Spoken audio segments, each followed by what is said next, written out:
Mike balik Pinas na at wedding proposal para kay Casey Concepcion. Mangyayari na nga ba?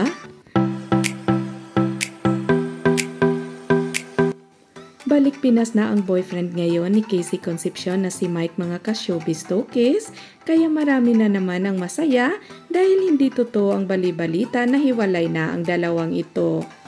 Marami kasi ang nakapansin na wala di umano si Mike sa premiere night ng pelikula ni Casey Concepcion na Asian Persuasion. Tanging ang kanyang ama ang kanyang kasakasama at hindi si Mike na kanyang boyfriend.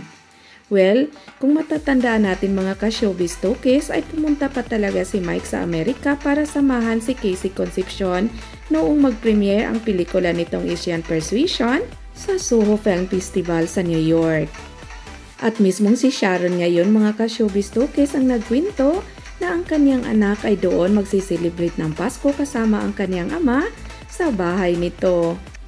At dahil close na close si Casey Concepcion sa ama, mahugo ngayon ang bali-balita na baka doon ang magpropose ang boyfriend nito na si Mike.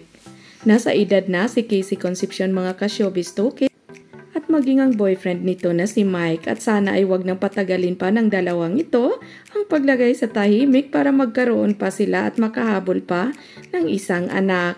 Marami ang masaya para sa love life ni Casey Concepcion at ni Mike at dasal ng lahat ay magiging tuloy-tuloy na ito.